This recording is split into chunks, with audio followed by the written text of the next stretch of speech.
Muy buenos días, gracias por la invitación y estos son los objetivos que vamos a ver en la mañana de hoy.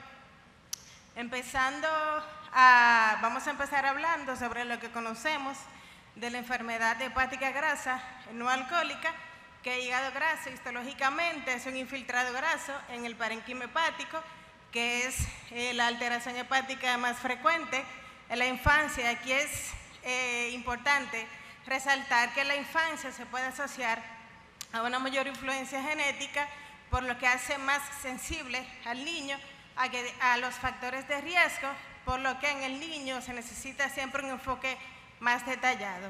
Es una enfermedad hepática crónica y cuando hablamos de enfermedad grasa no alcohólica, hablamos de una inflamación mínima. Y cuando ya hablamos de esteatohepatitis, hablamos de una inflamación activa que tiene riesgo de fibrosis y de cirrosis y que muchas veces está asociada con factores de riesgo metabólicos, obesidad, dislipidemias, resistencia a la insulina y diabetes. Pues, ¿qué sucede? Que en el infante el término no alcohólico es un término confuso y en el adolescente no discrimina el consumo de alcohol. Y el término graso también es estigmatizante y muchas veces puede afectar la voluntad de que el niño pueda integrarse a este cambio de estilo de vida, que es muy importante en el tratamiento de hígado graso. Y realmente el título, graso no alcohólico, no describe la patología subyacente. Por lo que este nuevo término, en esta nueva nomenclatura, que es la enfermedad hepática esteatóxica, y no solamente está la definición del título, sino también que aquí se describen los subtipos. Tenemos el primero, que es cuando está asociado a disfunción metabólica, y los pacientes cumplen uno o más criterios cardiometabólicos que, si se fijan, son semejantes al síndrome metabólico. También tenemos cuando el otro diagnóstico de otra etiología alternativa se puede superponer, y en este caso también puede haber un diagnóstico dual, el MACLD y la otra etiología. También puede suceder que sea una sola etiología, puede suceder que sea enfermedad hepática esteatóxica de modo criptogénico, o sea, cuando no hay una causa, y que es menos frecuente en niños, pero puede suceder que es cuando está asociada al alcohol. Entonces, en este acuerdo multisociedad también se habló de la esteatohepatitis, que no se cambió la definición histológica, sino que se asoció con esta misma disfunción metabólica y en vez de NASH es MASH. Entonces, en cuanto a la prevalencia, esta puede variar de un 3 a un 10%, y esto es paralelo a las tasas de obesidad. Sabemos que la obesidad es un trastorno nutricional más frecuente en la infancia, y la CDC, por ejemplo, en 2010 reportó un 17% en la población de 12 a 19 años, y en Europa 1 de cada 5 niños tiene sobrepeso u obesidad. Y sabemos que con la obesidad se aumenta 1.3 a 5.3 el riesgo de enfermedad cardiometabólica y en la adultez y riesgo de muerte prematura. Se ha visto también que cuando se inicia un hígado graso o una enfermedad hepática esteatóxica, en la infancia está más asociada a que esta sea más severo, que presente más complicaciones en la adultez. Entonces, hay muchos factores de riesgo: el sexo, la edad, la etnicidad, por ejemplo, los niños que nacen bajo peso y hacen una recuperación rápida de peso, hay factores genéticos, hay polimorfismos y otros ambientes, como por ejemplo la baja ingesta de vitamina E, los bajos niveles de vitamina D, el exceso de frutos en la dieta, la microbiota, pero básicamente la patogenia de la enfermedad está involucrada la insulinoresistencia, la hiperinsulinemia y la obesidad, que eso forma parte de lo que es el síndrome metabólico. Entonces, la enfermedad hepática esteatóxica es multifactorial, tiene una fisiopatología un poco complicada, pero básicamente es el desbalance entre la adquisición y remoción de los triglicéridos del hígado. Entonces, esto puede suceder, como yo dije, por la resistencia a la insulina, que sucede un aumento de la movilización de los ácidos grasos. En estos pacientes que tienen una ingesta alta de hidratos de carbono en la dieta, puede haber un aumento de la síntesis de novo. Cuando hay hiperinsulinemia, puede haber un aumento de los depósitos, ya sea por una disminución en la oxidación de los ácidos grasos.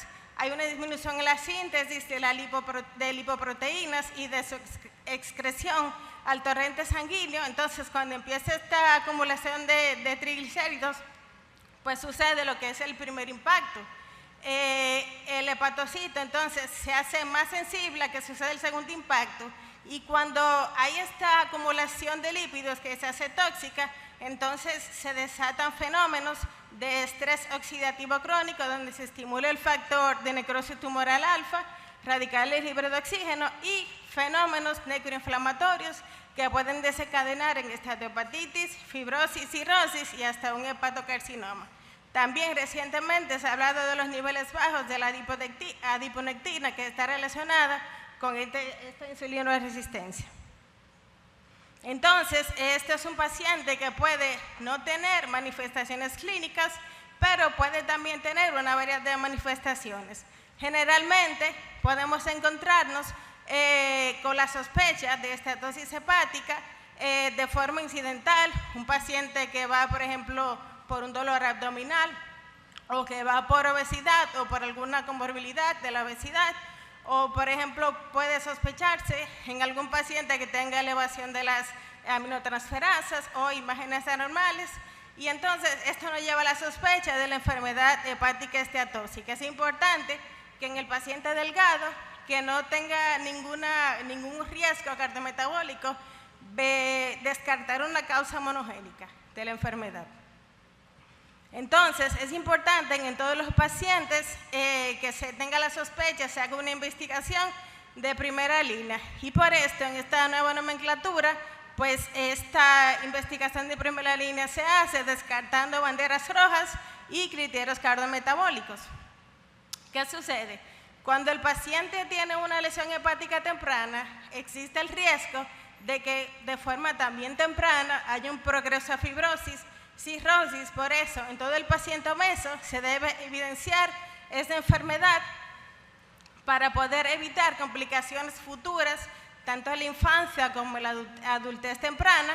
Por eso, en la primera visita, ya sea que el paciente venga referido como parte de un manejo interdisciplinario con nutrición, o que venga el paciente con obesidad o con alguna comorbilidad, el paciente siempre tiene que recibir una evaluación nutricional completa.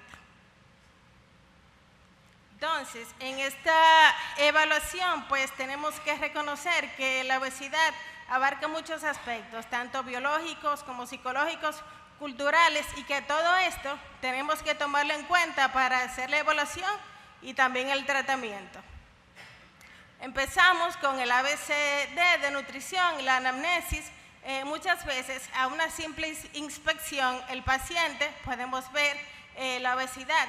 Sin embargo, a veces es más difícil el diagnóstico porque estos pacientes muchas veces o sus familias saben lo que tienen que decir. Entonces, se ha visto en muchos estudios que los pacientes o subestiman lo que dicen en la alimentación o sobreestiman la actividad física. Entonces, para poder hacer la anamnesis en estos pacientes hay que tener una actitud empática para poder tener una información más certera y que el paciente no se sienta criticado. Entonces, es importante que podamos recopilar datos de los antecedentes personales patológicos desde el periodo neonatal, perinatal, si tuvo lactancia materna, si ha tenido alguna situación en la alimentación, si ha tenido tratamientos previos y si fallaron, los antecedentes familiares, saber si tiene familiares de primer o segundo grado con alguna de estas condiciones, saber si se llevan una dieta especial en la casa y conocer la vida cotidiana del paciente, cómo es su casa, los hábitos de sueño, los convivientes y también cómo es su relación con los padres, porque muchas veces estos niños son víctimas de acoso. Y luego que acabamos la anamnesis, pues podemos hacer varias preguntas, dentro de ellas qué expectativas tiene el paciente del tratamiento. Cuando hacemos la evaluación de la ingesta, los métodos que ya conocemos, estos tres que tanto cualitativos o como cuantitativos pues nos dan el valor nutricional del alimento, y en este momento también podemos saber sobre las influencias psicológicas, si el paciente come sin hambre, si tiene atracones, etc. En el examen físico, en todos los pacientes pediátricos, siempre se hace un examen físico completo, desde los signos vitales, tomando en cuenta la presión arterial, ver distribución de la adiposidad, ver la piel, si tiene acantosis nígrica, si tiene estrías, si tiene hirsutismo, acné, en la cabeza y cuello, ver la higiene bucal, palpación también de la tiroides, evaluar las fauces, una auscultación completa, cardiorrespiratoria, palpación del abdomen, aunque no todos los pacientes se puede identificar la hepatomegalia, ver la maduración sexual, semiología osteoarticular, si tiene alguna dificultad con el movimiento o algún dolor en las extremidades. Y es importante, sobre todo en el primer año, ver los signos de alerta que nos puedan orientar sobre el paciente si tiene un síndrome genético que sea la causa de la obesidad. En la bioquímica, desde un hemograma hasta proteínas que nos indiquen sobre un proceso inflamatorio activo. Entonces, en la antropometría, tomamos todas las medidas de peso, talla, los pliegues, circunferencias. Saber que si el paciente tiene bajo talla, los primeros años de la vida son pacientes que tienen más riesgo de acumular adiposidad a nivel del tronco. Y otra cosa es que la obesidad multifactorial, normalmente el paciente tiene aumentada la relación del peso y la edad, y también de la talla. Si el paciente tiene el peso aumentado y no tiene la talla, entonces tenemos que buscar también una causa monogénica. Otro dato importante es la circunferencia de la cintura, que hay varios sitios donde tomarla. El sitio más frecuente en pacientes obesos es la altura superior de la cresta ilíaca, aunque es frecuente cuando tengamos el paciente enfrente, usamos el que sea más práctico y se registra para poder que nos sirva esto para seguimientos futuros. Además, después que tomamos todas estas medidas y también la circunferencia de la cintura, pues todo esto lo comparamos con las curvas y tablas y vemos que si el paciente, cuando lo comparamos con el puntaje Z, está mayor de 1 o tiene complicaciones, o si el paciente tiene la relación índice de masa corporal mayor de 2, son pacientes que deben tratarse, y el tratamiento nutricional no involucra solamente al paciente, sino también a la familia. Entonces, ¿cuáles son las metas de nuestro tratamiento? Adquirir hábitos de alimentación y de actividad física saludables, poder mejorar la composición del paciente y que el patrón también de crecimiento vaya en el rango normal, y si tiene alguna disfunción metabólica también corregirla. Entonces, en general, el enfoque nutricional en estos pacientes es más que todo modificar hábitos, y no es recomendable usar dietas regímenes que sean hipocalóricos en pequeños o en preescolares. Entonces, por ejemplo, esta es una alternativa que se hace con unas guías de tratamiento que se utilizan en Estados Unidos, donde tiene varios estadios, empezando por el primero, donde es como menos estricto, hasta el cuarto, donde ya incluye un manejo interdisciplinario, donde al paciente ya se le calcula un plan individualizado, y este equipo también ve todas las estrategias, tanto la alimentación como la actividad física estructurada, y si el paciente necesita algún tratamiento también farmacológico o cirugía. Otra forma de hacer esta intervención es, por ejemplo, ver la ingesta calórica total del paciente y restar un 30%. Esto lo hacemos con reduciendo el tamaño de las porciones y mejorando la calidad de la alimentación, y así podemos lograr que el paciente mejore su índice de masa corporal. También tenemos otra alternativa, la dieta del semáforo, donde después de un cálculo individualizado, pues al paciente se le dan los alimentos, los que puede comer en ocasiones, los que hay que considerar porciones, y los que son de consumo libre. En general, los pacientes deben recibir todos recomendaciones sobre respetar sus comidas, el orden de cada una de las comidas principales y colaciones, evitar los picoteos, qué porciones debe comer de frutas y vegetales, que sea el agua su bebida principal, disminuir las grasas. Siempre recordar al paciente los beneficios de la actividad física. El cálculo de los requerimientos se hará con el peso corregido también, que tomamos en cuenta el peso ideal, y la distribución calórica se va a hacer semejante a como se hace con un niño sano de cada uno de los macronutrientes. Y es ideal también que estos pacientes se puedan beneficiar de un enfoque conductual. Entonces, específicamente en la enfermedad hepática esteatóxica y en otras comorbilidades, los pilares son la pérdida de peso, la modificación de la composición corporal, que es por la dieta y el ejercicio. Entonces, puntualizar que una recomendación de la ASPEN en la pérdida de peso en la enfermedad hepática esteatóxica es que la tasa óptima sea de menos de 0.9 kilogramos por semana. ¿Por qué? Porque de ser excesiva se considera una excesiva peroxidación lipídica y también entonces daño celular.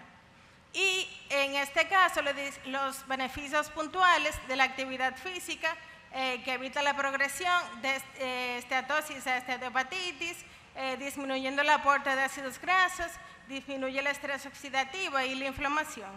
Y modificaciones en la dieta, disminuir las grasas saturadas menos de un 7%, otros complementos que se pueden utilizar también en el caso de enfermedad hepática esteatóxica son el DHA, que se ha visto un efecto antiinflamatorio, los probióticos también, que ayudan con la inflamación intestinal e inhibe la translocación bacteriana, y antioxidantes, por ejemplo, la vitamina E, que se usa de primera línea en los adultos, y está el bitartrato de cistamina, que aumenta la producción del glutatión. También en casos de dislipidemias e hiperglicemia, estos tres mismos pilares, estas modificaciones de la alimentación, dieta hipograsa, disminuir o evitar las grasas trans, los azúcares simples, es recomendar mejorar el consumo de fibras y de grasas poliinsaturadas. La actividad física se debe hacer después de una evaluación cardiovascular y decir al paciente que el descenso de peso ayuda a normalizar las glicemias. También tenemos como tratamiento farmacológico en estos casos, por ejemplo, los medicamentos hipolipemiantes que se usan cuando ya la LDL en el perfil lipídico es mayor de 130 miligramos sobre decilitro, y si se llega a utilizar debe ser en mayores de 8 años.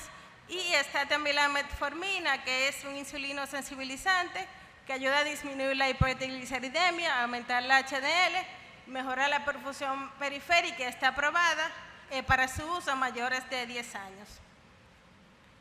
Y como última alternativa, la cirugía bariátrica, que ayuden a estos adolescentes con una obesidad severa complicada y aquellos pacientes que tengan esteatohepatitis o una fibrosis significativa cuando ya hayan fracasado los demás tratamientos. Entonces, tenemos como conclusión que la enfermedad hepática esteatóxica es la enfermedad crónica del hígado más frecuente y que en muchos casos está asociada a disfunciones metabólicas, que en los niños puede existir influencias genéticas, que todo paciente en que se sospeche debe ser investigado y buscar etiologías alternativas, que la nutrición juega un papel fundamental en el manejo de la condición y que de inicio todo paciente debe recibir una evaluación completa, nutricional y tomar en cuenta los factores biológicos, psicológicos y socioculturales. Que la intervención nutricional también incluye a la familia y en general está enfocada a modificar hábitos y que sea a largo plazo. Que el tratamiento habitual en la enfermedad hepática esteatóxica y otras comorbilidades están estos tres pilares, que es pérdida de peso y modificación de la composición corporal por dieta y ejercicio, y que la enfermedad hepática esteatóxica, la pérdida de peso, debe ser sensata.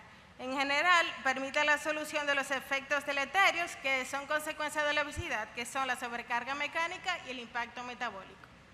Muchas gracias.